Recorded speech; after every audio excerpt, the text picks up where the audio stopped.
Bienvenidos a nuestro curso virtual de Historia Universal para el segundo grado de secundaria.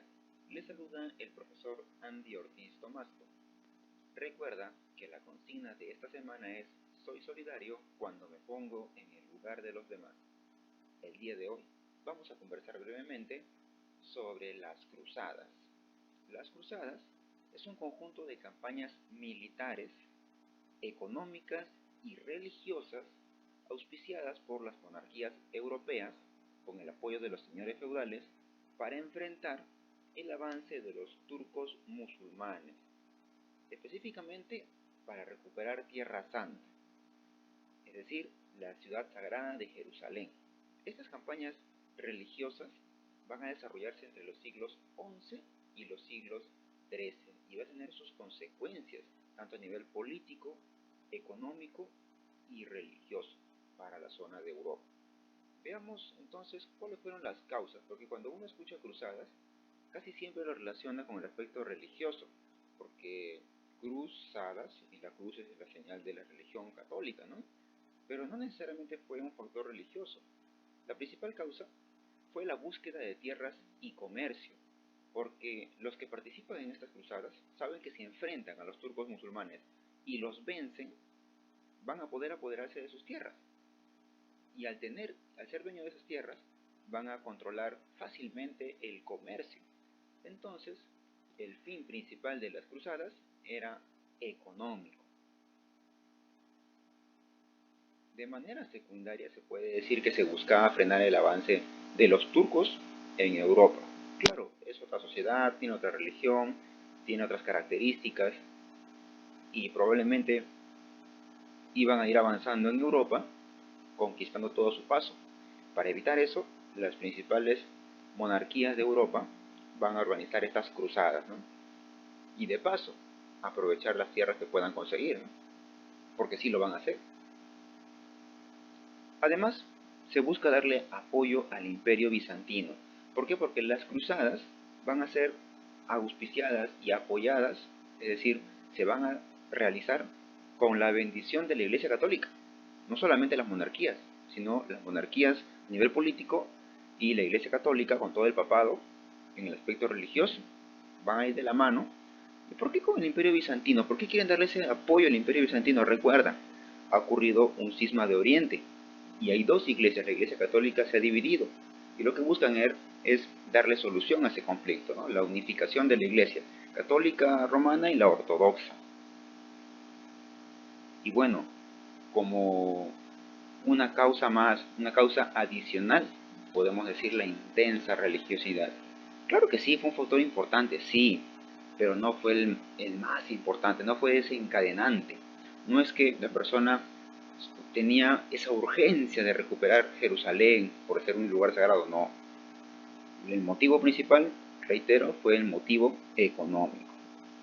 Estas cruzadas van a darse inicio cuando el Papa, que vemos en imagen llamado Urbano II, convoca mediante un concilio, es decir, una reunión de cardenales, el llamado Concilio de Clermont,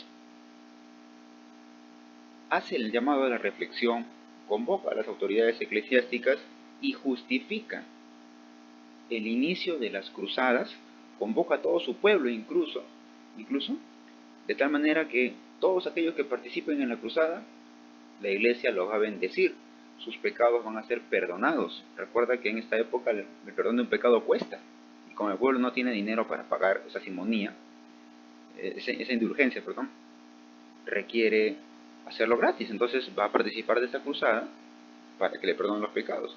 Y si tú matas a otra persona en esas cruzadas, en nombre de Dios, pues habrás hecho un bien, ¿no? Y ese asesinato habrá sido perdonado por la iglesia. Al final termina su discurso diciendo: van a realizarse las cruzadas, Deus lo volt, por la voluntad de Dios, porque Dios lo quiere. Es así que inicia, y veamos ahora el desarrollo de las cruzadas, la primera cruzada, que lo han clasificado en dos etapas. Algunos no consideran la primera, pero vamos a mencionarlo de todas maneras. La llamada cruzada popular o llamada cruzada de los pobres, dirigida por un sacerdote llamado Pedro, al que apodaron el ermitaño. Y obviamente tú te imaginarás los resultados tan nefastos que se consiguió en esta cruzada cuando los campesinos se organizaron para ir a atacar a los turcos. Un ejército bien preparado militarmente contra un grupo de campesinos europeos. Fue una derrota rotunda para los que participaron en esta cruzada. Se convoca, ahora sí de manera oficial, ya a la primera cruzada, llamada la cruzada señorial o de los nobles, dirigidos por el noble Godofredo de Bouillon. Y con este señor, ya con soldados preparados, militares preparados, sí logran conseguir una victoria.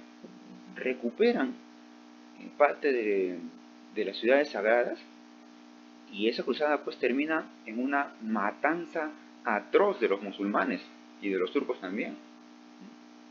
Es decir, la ferocidad con que atacaban los europeos era terrible, era brutal.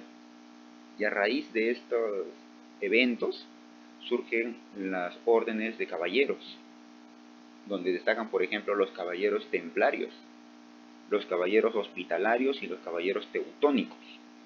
Muchos creen que estos personajes van a guardar secretos, van a encontrar algunas cosas que la iglesia ha almacenado, ha guardado, ¿no?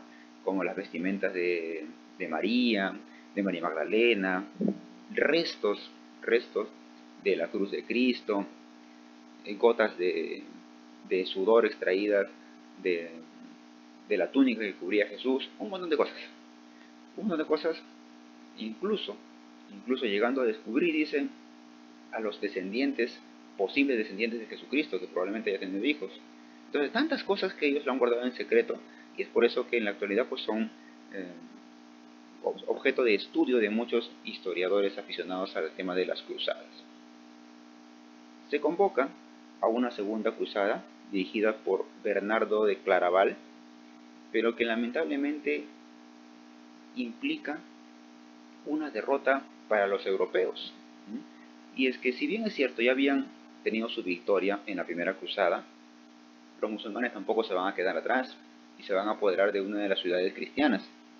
Ahí se convoca una segunda cruzada y son derrotados los caballeros templarios, ¿no? Los cruzados. En una tercera cruzada, llamada la Cruzada de los Reyes,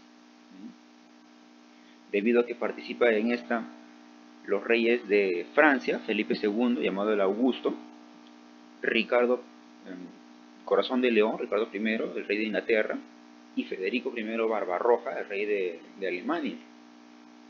Todos estos tres reyes causaron pues muchas expectativas en la población, porque iban a combatir unidos, a pesar de las guerras internas que entre ellos tenían, iban a combatir unidos contra un enemigo en común, ¿no? Que son los turcos, los musulmanes, que iban a ser dirigidos por el sultán Saladino, que era muy buen estratega.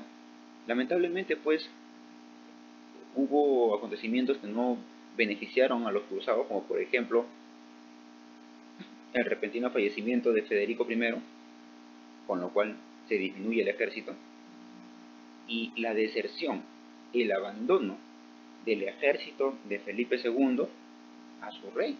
Por lo tanto, solamente se queda Ricardo Corazón de León combatiendo contra Saladino, y no va a poder derrotarlo. Saladino va a ganar. Entre ellos se va a firmar un pacto. ¿Por qué? Porque con algo tiene que regresar Ricardo Corazón de León, no va a regresar con las manos vacías, ¿no? Y es que los musulmanes aún son dueños de Jerusalén. Y Ricardo Corazón de León firma un pacto en el cual, a través de un permiso, se permitía que los europeos vayan a peregrinar a Jerusalén, que aún les pertenecía a los musulmanes. En una cuarta cruzada, los cristianos que han sido convocados por los señores feudales van a llegar a Constantinopla, y al no poder seguir avanzando, van a cometer una atrocidad y van a saquear la ciudad de Constantinopla, porque también había presencia de musulmanes. Al saquear la ciudad de Constantinopla, que le pertenecía al Imperio Bizantino, con eso se vienen consecuencias negativas. ¿Por qué? Porque se va a destruir gran material cultural que había en Bizancio. Y Constantinopla, ¿no?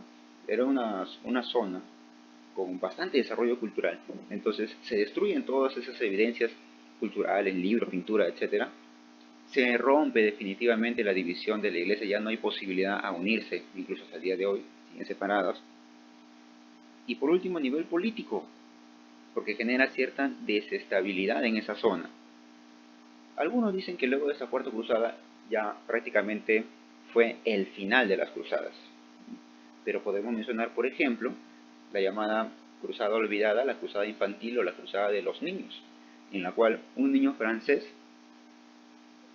había sido supuestamente contactado por Jesús, se le había presentado y le había dicho que convoque a gran cantidad de niños, a 30.000 niños, para que vayan a una cruzada a recuperar Jerusalén. Imagínate los niños, escribe una carta a este niño bien bonita, le entrega al rey para que acceda a su petición, porque también tenía que ir acompañado de algunos adultos, y el rey pues no tiene un buen sentido del humor por esas cosas, y simplemente lee la carta, la rompe, no les da la autorización. Pero estos niños aseguran que Jesús se le volvió a aparecer, y le motivó, le incitó, le ordenó convocar a gran cantidad de niños para ir a vencer al ejército musulmán.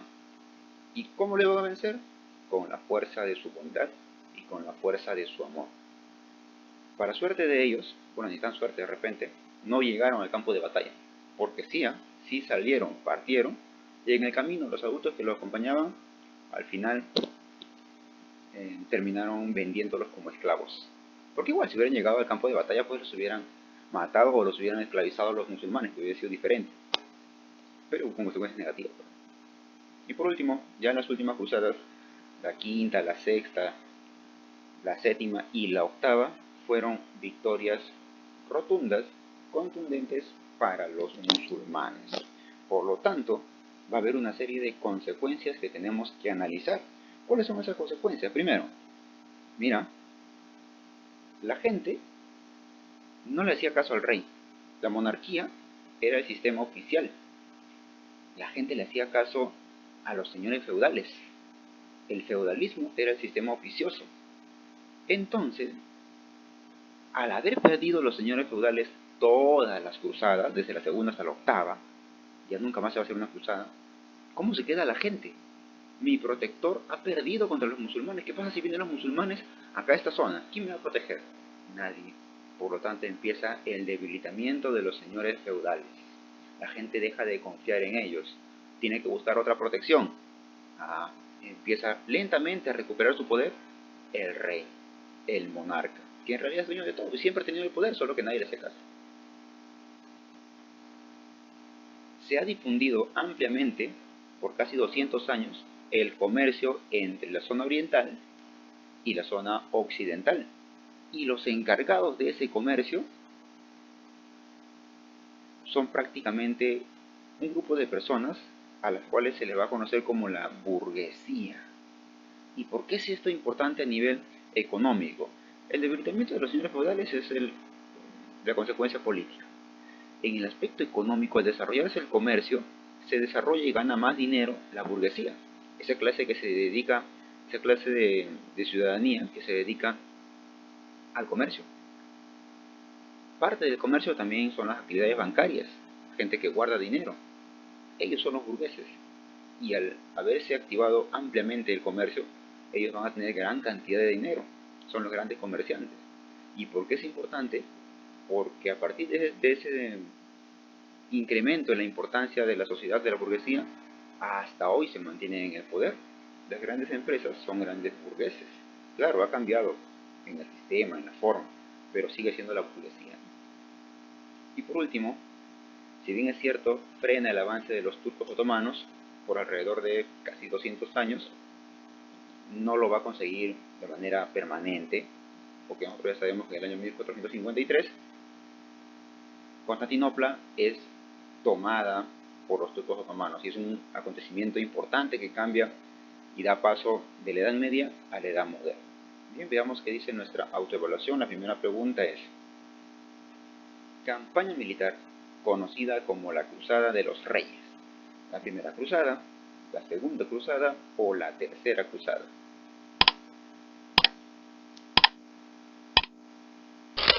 Muy bien, esta es la tercera cruzada donde participan Felipe II, Ricardo I y Federico I.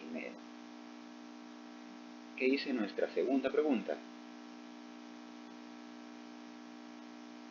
Papa que convoca a las cruzadas bajo el lema Dios lo quiere.